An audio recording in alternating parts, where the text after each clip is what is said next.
throwaway account because people know my main. I and my stepmother are having issues after my dad's sudden death, and I'm completely lost. My dad died from a brain aneurysm just 3 weeks into my first semester of college. Still feels surreal typing this. I'm on an academic scholarship that requires a 3.7 GPA, so I've been trying to balance crushing grief with keeping up in classes.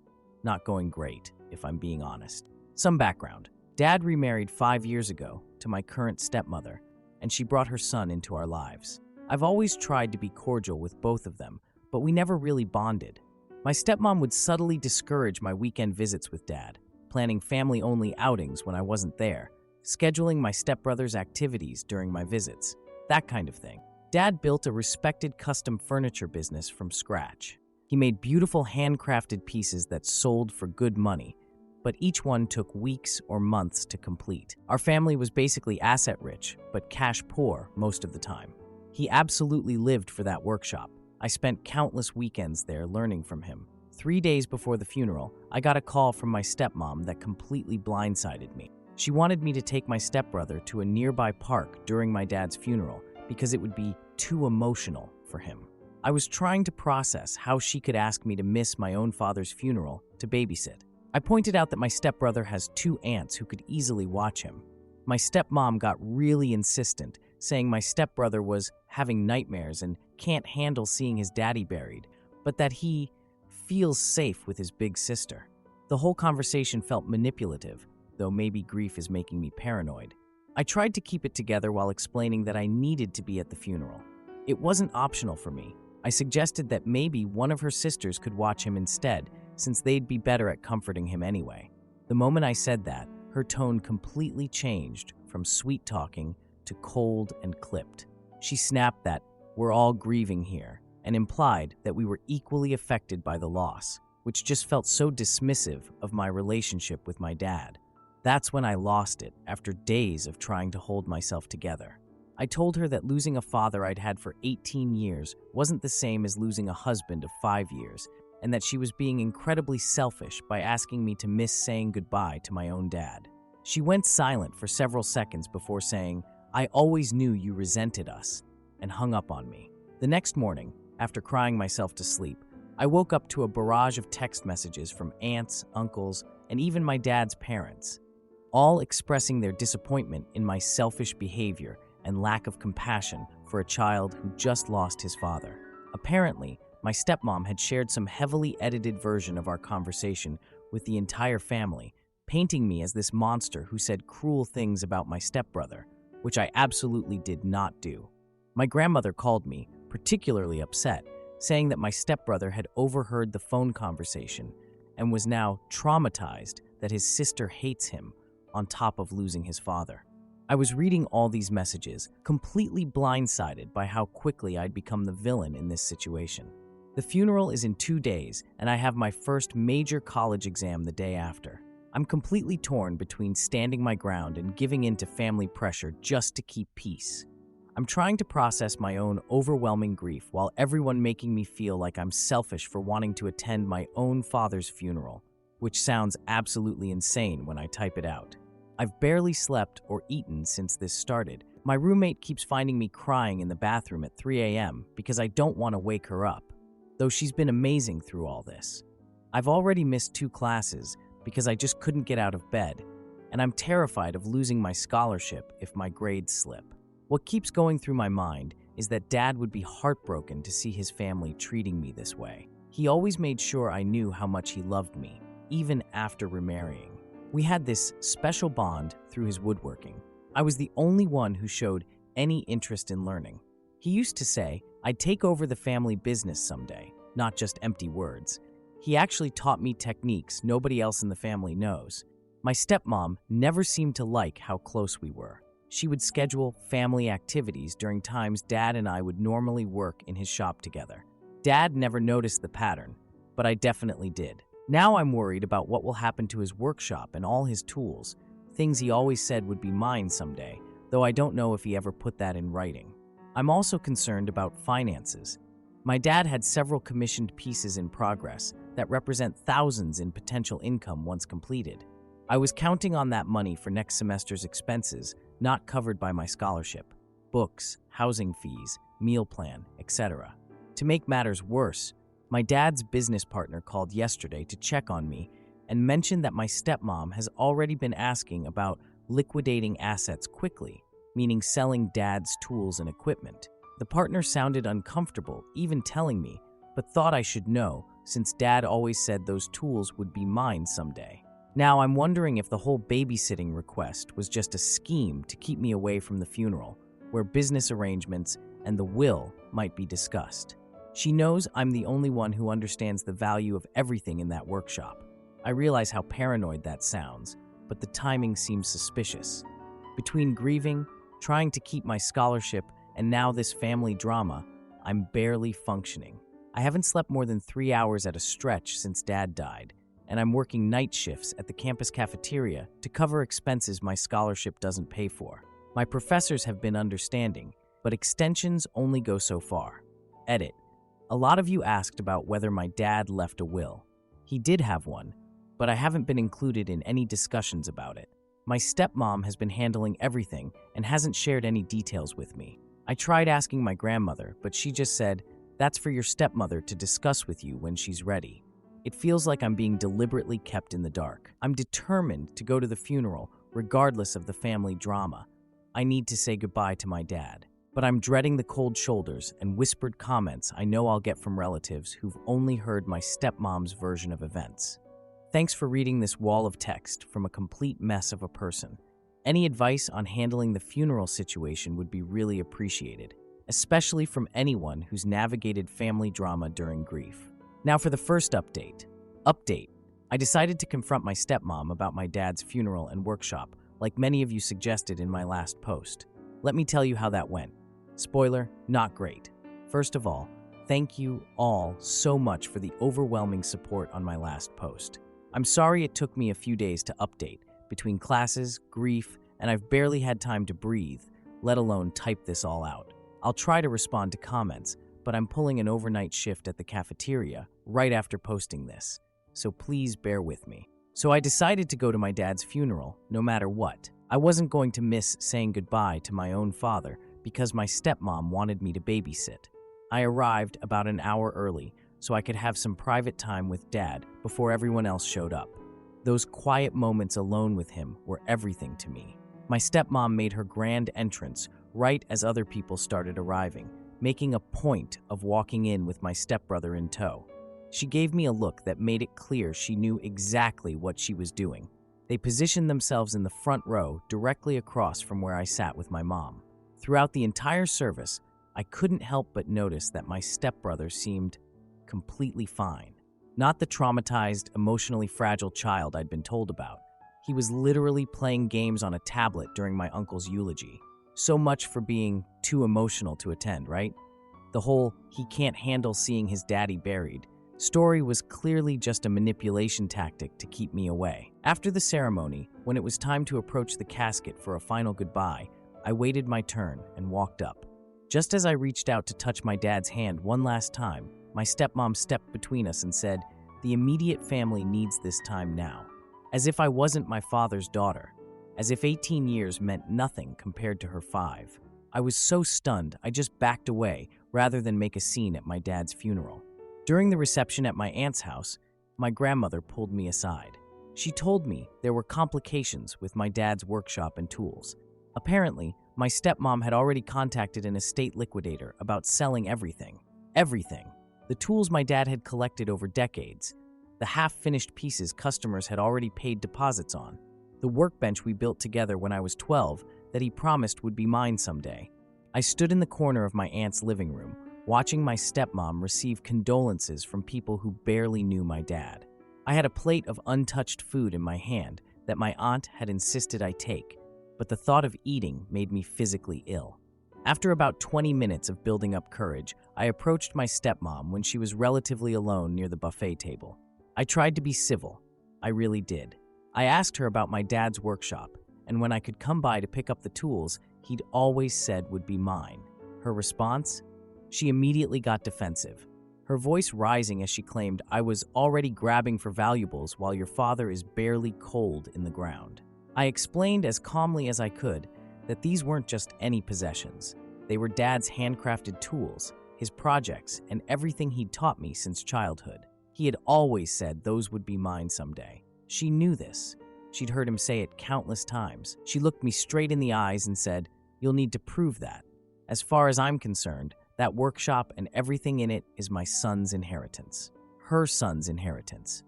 A 9-year-old who has shown zero interest in woodworking and couldn't tell a chisel from a screwdriver. Meanwhile, I've spent weekends since I was 13 learning every technique my dad could teach me. Several family members overheard our conversation. My uncle stepped in, giving me a disappointed look, and suggested we not do this today, as if I was the one causing drama at a funeral, as if asking about the tools my father promised me was somehow inappropriate. I retreated to the bathroom and just sat there for about 20 minutes, trying not to completely break down. When I came out, my dad's business partner caught me in the hallway. He looked genuinely concerned and asked if I was okay. He told me that my dad had several commissioned pieces in progress, custom furniture that clients had already paid deposits on. These pieces would bring in thousands of dollars when completed. Money my dad had specifically mentioned would help pay for my next semester expenses not covered by scholarship. But completing them would require his specific tools and workshop access. Then he told me that my stepmom had already contacted him about liquidating assets quickly and seemed completely uninterested in fulfilling those orders, despite knowing that money was meant for my education. I always suspected she resented my relationship with my dad, but this felt calculated and cruel. I barely remember the drive back to campus. My roommate kept asking if I was okay, but I couldn't even form words. I just stared out the window the whole way, wondering if my dad had any idea this would happen. If he'd known how quickly my stepmom would try to erase his plans for me. When we got back to our dorm room, I just collapsed. Between grief, family drama, and the pressure to maintain my scholarship, I felt overwhelmed. I had my economics exam the next morning and my overnight shift at the campus cafeteria starting at 11 p.m. I hadn't slept more than 3 hours at a stretch since Dad died. I honestly don't know how I'm going to make it through the semester. To answer some common questions from my last post. 1. Yes, Dad did have a will, but I still haven't been shown it. 2. No, I don't know if the tools were specifically mentioned in it. 3. Yes, I've tried contacting my dad's lawyer, but haven't heard back yet. 4. No, I can't afford my own lawyer right now. I've started documenting everything, taking notes about conversations, saving text messages, writing down what my dad had said about the tools and the business. Some of you suggested this might help if things escalate to legal territory, which honestly seems likely at this point. The truth is, losing those tools wouldn't just be losing physical objects. It would be losing my connection to my dad, to everything he taught me, to the future he imagined for me. I'm trying to focus on my classes and work, but every time I think about someone else getting those tools, someone who doesn't even understand their value, I feel physically sick. Things are still evolving with this whole situation, but I feel less alone knowing others have been through similar family conflicts after losing a parent. Thank you all for listening and for your advice. It means more than you know. Now for the second update. Update 2. Thanks for all your support on my last post about the funeral and workshop situation, which got locked after it hit the front page for some reason. Things have gone from bad to worse with my stepmom, and I'm struggling to keep it together while juggling grief, work, and keeping my scholarship. It's been about 2 weeks since the funeral, and I was barely functioning between working night shifts and forcing myself to attend classes. My professors have been understanding about everything, but my scholarship requires maintaining a 3.5 GPA, so even with the death in the family card, I can't afford to slack off too much. Last Tuesday morning, I woke up to a text from my stepmom saying I needed to come clear out any remaining items from my dad's workshop by the weekend because she'd arranged for a dealer to purchase the entire contents. Just like that. As if my dad's life's work were just random clutter to be disposed of as quickly as possible. I nearly had a panic attack right there in my dorm room. I had back-to-back night shifts at the hospital cafeteria that week. I work 11 p.m. to 7 a.m. 3 nights a week to help cover what my scholarship doesn't, plus a major paper due Thursday that I was already struggling with. There was no way I could drop everything and drive 3 hours home before the weekend. I tried calling her during my break at 3 a.m., literally the only free time I had, but of course she didn't answer. I left a voicemail explaining my work schedule and asking if we could postpone the sale just one more week until I had time to come home. Then I sent a follow-up text asking the same thing. Nothing. Radio silence. Between grief, working nights, and maintaining my GPA, I was running on fumes. I kept falling asleep during lectures and nearly dropped a tray of food during my shift. My roommate said I looked like a walking corpse. I genuinely don't know how I was functioning. Then I got a call from my dad's business partner, the same one who talked to me at the funeral. He had heard about the workshop sale from another local craftsman and wanted to check if I knew what was happening. He told me something that made this situation even more frustrating. There was an unfinished commission in my dad's workshop that would pay nearly $10,000 upon completion. $10,000. That would cover next semester's housing and food costs, with enough left over to reduce my work hours. The exact thing my dad had been working on to help me with school expenses. I left another voicemail for my stepmom, trying to sound as reasonable as possible, explaining about this commission and suggesting I could complete it over winter break using dad's tools. I even offered to split the money with her, hoping that might make her reconsider the sale. Her response? A text that just said, "I need immediate money, not promises. The dealer is coming Saturday." I've never felt so helpless in my life. I had a test Friday morning that I couldn't miss, but I arranged to swap shifts with another cafeteria worker so I could leave right after my Friday 7 a.m. end time. I drove straight from work to my hometown, still in my cafeteria uniform, arriving around 10:30 a.m. after 3 hours of coffee and panic. I pulled into my dad's driveway. I still can't think of it as her house, to find my stepmom already there with 2 men loading tools into a pickup truck. Already loading them. She didn't even wait until the weekend like she'd said in her text. I just stood there for a minute, watching as these strangers tossed my dad's handmade tools into their truck. These weren't just any tools. My dad had customized many of them himself, carefully maintained them for decades. I recognized pieces he'd shown me how to use since I was 13. When I approached and asked about getting my personal items and dad's teaching journals first, my stepmom crossed her arms and said anything in the workshop belonged to the household, and that I had no right to take anything. She even pointed to my stepbrother and said, "He's lost enough without you stealing his inheritance." His inheritance. A 9-year-old who couldn't care less about woodworking, who had never spent a single hour in that workshop with my dad.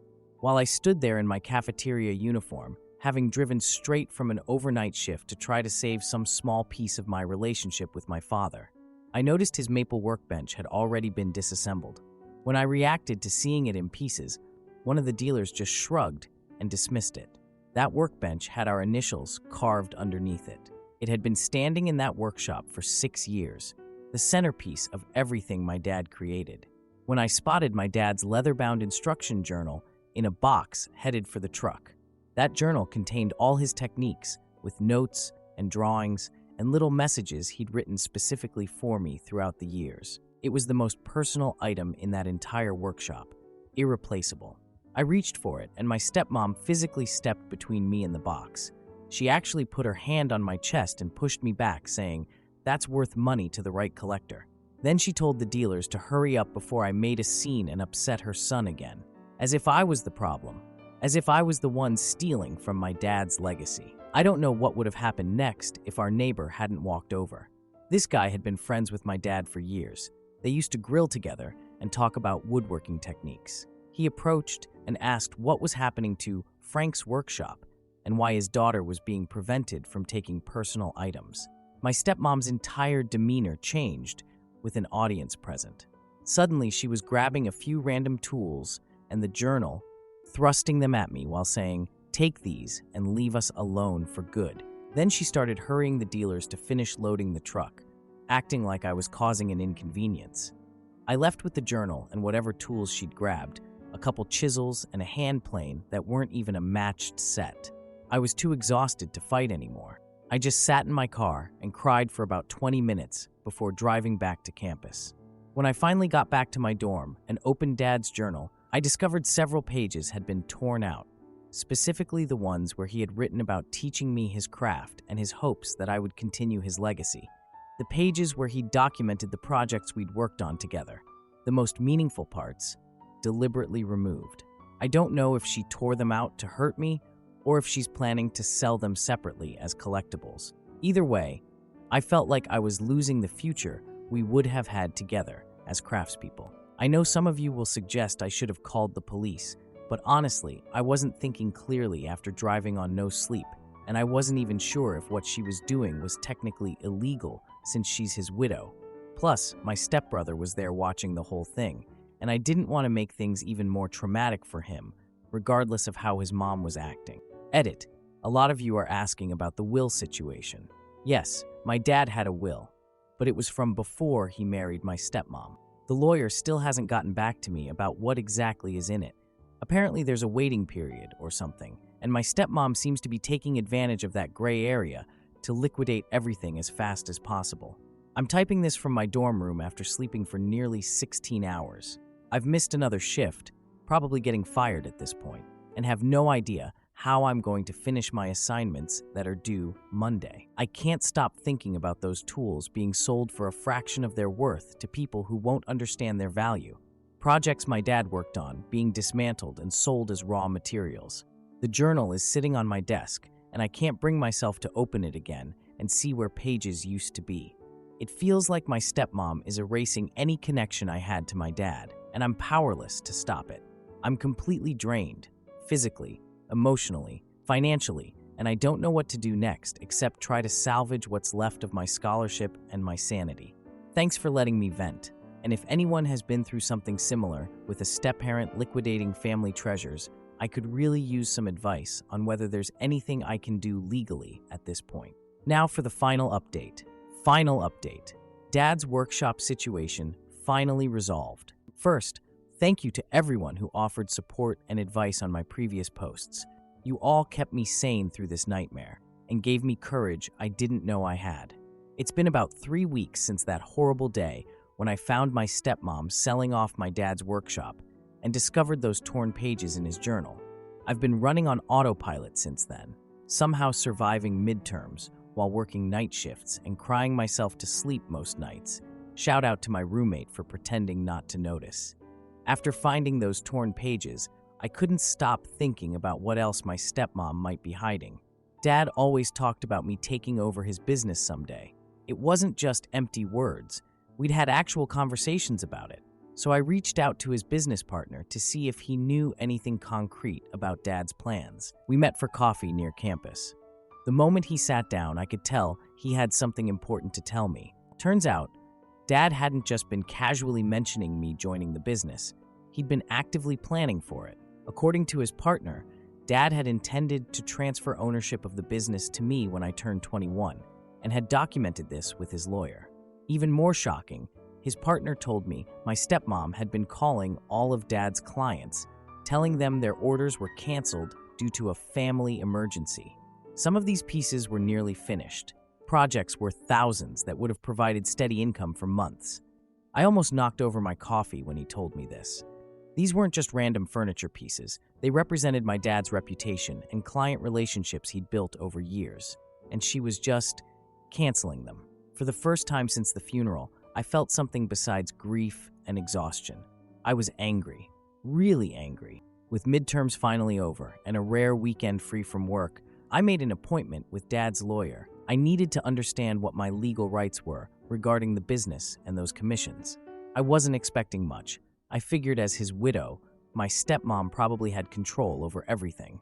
The lawyer's office was in this old brick building downtown that Dad used to point out whenever we drove past. That's where all the important paperwork happens, he'd say. I never imagined I'd be sitting there without him, trying to salvage what was left of his life's work. When the lawyer pulled out my dad's file, he showed me something that made me gasp. On my 18th birthday, Dad had made me a 30% owner of his LLC, a 30% owner. My stepmom apparently had no idea. The business equipment, client contracts, and intellectual property weren't just household assets. They were partially mine, legally.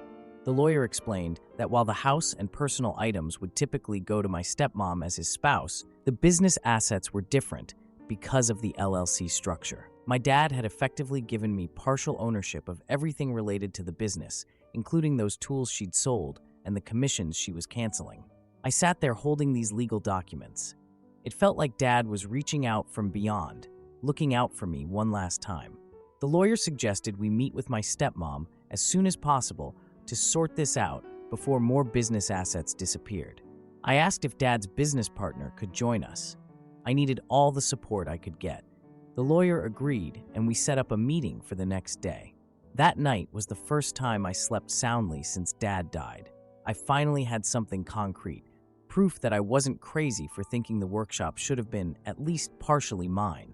The next morning, we drove to the house, still can't call it hers, with all the documentation.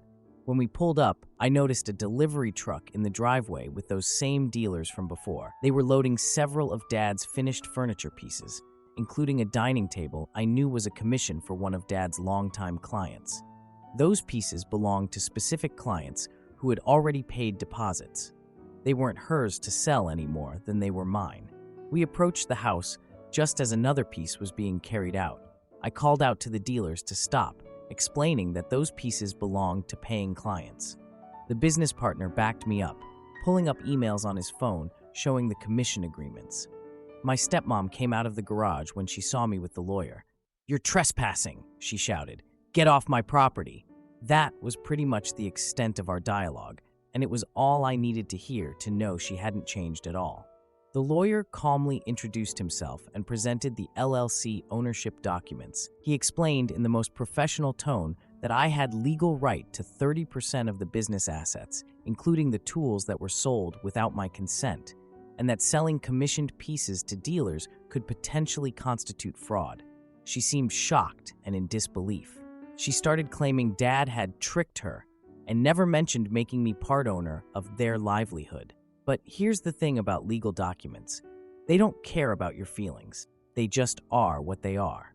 Thanks to everyone who told me to document everything and get legal help. You were absolutely right. The dealers started unloading the pieces back into the garage. One of them muttered something about family disputes and not wanting to get involved in anything potentially illegal.